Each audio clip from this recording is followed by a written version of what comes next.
ناظرین کرام، ہم اس وقت ریڈیو بدروا میں موجود ہیں۔ ہمارے ساتھ آج تشریف فرما ہے سینئر براڈ کاسٹر اور پروگرام ایگزیکٹو جناب محترم غلام نبی میر صاحب۔ غلام نبی میر صاحب سے ہم ان کے سروس کیریئر کے دوران ان کے تجربات کے بارے میں جاننا چاہیں گے۔ محترم میر صاحب، السلام علیکم۔ وعلیکم السلام سر، میرے اچھے تعلقات رہے آپ سے جی۔ جب آپ ریڈیو سری نگر میں کام کر رہے تھے۔ آج آپ سے جاننا چاہیں گے کہ آپ نے اپنے سروس کیریئر کا آغاز کب اور کیسے کیا؟ دیکھیے، میں نے اپنے نشریاتی سفر کا آغاز ریڈیو کشمیر سری نگر سے کیا ہے۔ 12 جنوری 1954 کو میں نے ریڈیو کشمیر سری نگر میں ایز ٹرانسمیشن ایگزیکٹو جوائن کیا۔ 2-3 سال وہاں گزارنے کے بعد پھر 97 میں آل انڈیا ریڈیو لیہ چلا گیا۔ اچھا، آل انڈیا ریڈیو لیہ میں آپ نے جی ہاں۔ اس کے بعد جب کرگل کا وار چل رہا تھا، کرگل جنگ کے دوران مجھے وہاں ڈپیوٹ کیا گیا، آن ٹور میں گیا تھا۔ تو کرگل وار کے ٹائم میں فورسز پروگرام ڈیلی خود ہی لائیو کرتا تھا۔ اچھا، یہاں تک کہ 2-3 بار میں بال بچا، کیونکہ گولی بار کے سیدھے اسٹیشن کے اوپر گرے، دائیں بائیں گرے، تو سب لوگ بھاگ گئے، لیکن میں مائک چھوڑ کے نہیں گیا۔ یہ تو جاب ہی ایسا ہے۔ میں نے کہا نہیں، اس وقت میں لائیو فورسز پروگرام کر رہا ہوں اور فوجیوں کا وہ منوبل بھی بڑھانا تھا، مورل ان کو بڑھانا تھا، تو میں لائیو ان کو اچھی باتیں سناتا تھا فورسز پروگرام میں۔ تو اس کے لیے مجھے کچھ بعد میں وہاں سروس کے لیے، بہترین سروس کے لیے ایوارڈ بھی ملا تھا مجھے۔ ہاں جی۔ اس کے بعد کرگل لیہ کے بعد میری ٹرانسفر ہوئی سری نگر دوبارہ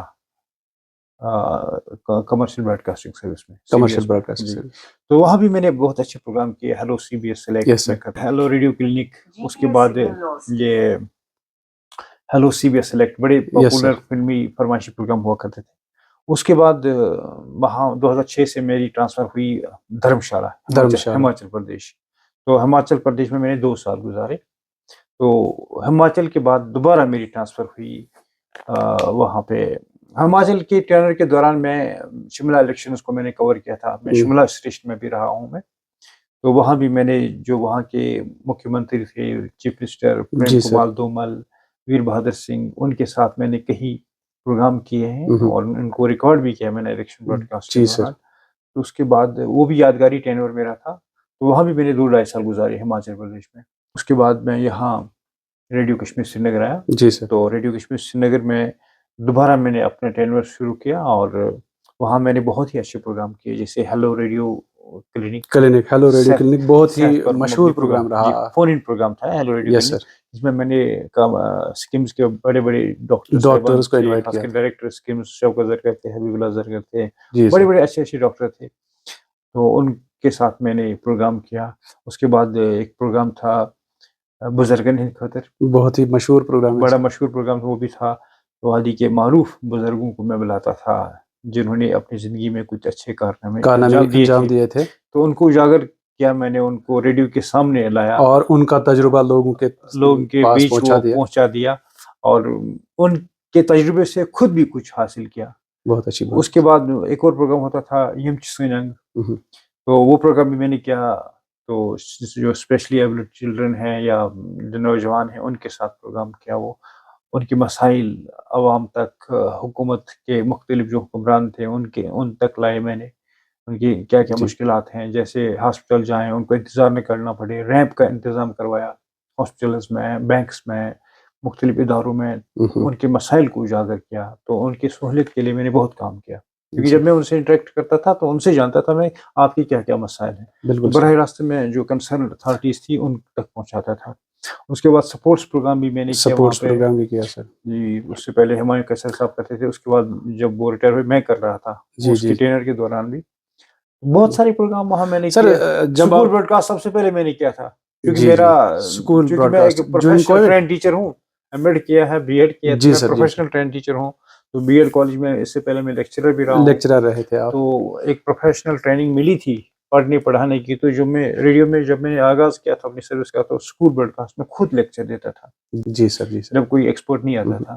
سر، آپ سے جاننا چاہیں گے جب آپ کسی نئے اسٹیشن میں جاتے ہو پوسٹڈ، تو وہاں کچھ انوویٹو آئیڈیاز کے ساتھ کوئی خاص پروگرام بنایا آپ نے؟ بہت سارے پروگرام بنائے ہیں۔ دیکھیے، انوویشن میری فطرت میں ہے، کلرفلنس میری فطرت میں ہے۔ جب میں اس جاب کے انٹرویو کے لیے دلی گیا تھا تو انہوں نے کہا آپ آلریڈی کلاس 1 آفیسر ہیں، لیکچرر ہیں بی ایڈ کالج میں، اتنا اچھا جاب ہے آپ کو، کیوں آپ چینج چاہتے ہیں؟ میں نے کہا میں آئی لو ایجوکیشن اور آئی لو ٹیچنگ ادر پیپل، لیکن ایک بات ہے کہ مجھے اسی انسٹیٹیوٹ میں پوری زندگی گزارنی ہے، بی ایڈ کالج میں تبادلہ تو ہوتا نہیں۔ پھر میں نے کہا چہرے بدلتے رہیں گے لیکن سیلبس تو 10 سال کے بعد بدلتا ہے، تو مجھے وہ اسٹیگننٹ ایٹیٹیوڈ پسند نہیں ہے، مجھے کلرفل لائف پسند ہے، میں انڈیا کی کلچرل ڈائیورسٹی کو دیکھنا چاہتا ہوں، اور خاص کر جو ہندوستان کی ڈائیورسٹی ہے، کلچرل ڈائیورسٹی ہے، گوناگونیت ہے اس میں، الگ الگ کلچر ہے، ہر 5 کلومیٹر کے بعد لینگویج کا ڈائلیکٹ بدلتا ہے، تو کیوں نہ میں ایسی جاب کے لیے جاؤں جو زندگی میں ہمیشہ مجھے رنگین رکھے اپنے مزاج کی طرح، تو کہیں بھی میں ایڈجسٹ ہوتا ہوں۔ بالکل سر۔ تو پھر میں نے ان کو کہا اس میں آل انڈیا سروس نیچر ہے، پھر میں نے ان کو کہا مجھے یہ جاب اس لیے پسند ہے کیونکہ اس میں آل انڈیا سروس نیچر ہے، بالکل سر، کہیں بھی میں انڈیا میں جا سکتا ہوں ٹرانسفر، اور میں ہمیشہ واحد ملازم ہوں ریڈیو کا جو یہاں سے آپٹ کرتا ہے مجھے ٹرانسفر کروں ہر 2 سال کے بعد، بہت اچھی یہ بات ہے۔ میری فطرت میں ہے۔ اس کے بعد میں پونچھ بھی گیا ہوں، میں پونچھ کا اسٹیشن ہیڈ بھی رہا ہوں، جی سر، اور وہاں میں پروگرام ہیڈ بھی تھا، اسٹیشن ہیڈ بھی تھا، ڈی ڈی او بھی تھا خود۔ 5 سال میں نے پونچھ اسٹیشن میں گزارے اور بہت ہی اچھی طرح گزارے، اور حالانکہ کہیں سرحد پہ تناؤ بھی تھا لیکن ہمت نہیں ہاری، تب بھی میں نے اچھے اچھے پروگرام میں نے کیے وہاں پہ۔ آج بھی میں جب جاتا ہوں لوگ عزت سے مجھے پکارتے ہیں، اور وہاں پہ ایز موٹیویشنل اسپیکر بھی میں رہا، اور وہاں کے کالجوں میں جو یونیورسٹی کے سری کلچر کیمپس میں وہاں میں نے موٹیویشنل لیکچرز بھی دیے، اسکولوں میں بھی جاتا تھا، کالجز میں بھی موٹیویشنل اسپیکر کے طور پہ، اور یہ موٹیویشن مجھے ملا پونچھ میں، کیونکہ ٹائم بہت بچتا تھا، اور ایز ہیڈ آف انسٹیٹیوشن میں چاہتا تھا میں کچھ کنٹریبیوٹ کروں ایکسٹرا، تو اس طرح سے میں نے کنٹریبیوٹ کیا اور اپنے ایجوکیشن کا فائدہ دوسروں تک بھی پہنچایا۔ اچھا سر، جو یہ ہو گیا سروس کیریئر آپ کا یا آپ کے تجربات، اس کے علاوہ کوئی مشغلہ آپ کا؟ میرا مشغلہ تو پڑھانا تھا، جی، کیونکہ میں ایز جاب پہ صبح مارننگ میں ایوننگ میں میرا ٹائم بچتا تھا، تو لداخ میں لوگ ڈرتے ہیں جانے کے لیے، لیکن وہاں پہ میں نے اپنی اسٹے کو خوبصورت بنایا، صبح شام میں 2-4 گھنٹے پڑھاتا تھا، تو میں سوچا کہ روز روز مارکیٹ جاؤں گا تو کیا دیکھوں گا، وہی چیزیں تو دیکھنی ہے کہ کیوں میں ٹائم ویسٹ کروں، تو وہاں کچھ انفارمیشن لوگوں کو بتایا یار میں اپنے وقت کو یوز کرنا چاہتا ہوں، تو پڑھنا پڑھانا کچھ لداخی لڑکوں کو پڑھاؤں گا تو کسی کی لائف بنے گی، تو اچھا ہے۔ تو مجھے ماشاءاللہ آج بھی جب جاتا ہوں میرے کچھ اسٹوڈنٹ ہیں، وہ ڈاکٹر ہیں، وہ وکیل ہیں، جج ہیں، وہ ایئر ہوسٹس ہے ایک لڑکی، اس کو میں نے پڑھایا ہے، مطلب ایسے بہت سارے لڑکے ہیں جن کی لائف میں نے بنائی وہاں پہ آرمی اسکول میں وہ سلیکٹ ہوئے، نودیہ ودیالیہ میں نے کئی بچوں کو بھیجا، تیار کیا۔ سر آپ نے بہت ہی ہارڈ شپ میں کام کیا ہے، بہت ہی محنت سے کام کیا ہے، چاہے براڈ کاسٹنگ ہو یا براڈ کاسٹنگ کے علاوہ کام ہو، تو ہمارے یوتھ کو آپ کی میسیج کیا رہے گی جو ابھی روزگار کے متلاشی ہیں، تو ان کے لیے آپ کی کیا میسیج رہے گی، کس طرح زندگی چلانی ہے؟ دیکھیے، ہمت مرداں مدد خدا، جب انسان کسی چیز کا عکس باندھ لے ذہن میں، اس کو فالو کرے، اس کو وہ گول مل جاتا ہے۔ فرسٹ آف آل آج کے نوجوان کو ایک گول سیٹ کرنا چاہیے، بہت سارے گول لیس ہوتے ہیں، اور ایک گول سیٹ کرنا چاہیے، اس گول کو فالو کرنے کے لیے ایک ماحول پیدا کرنا ہے۔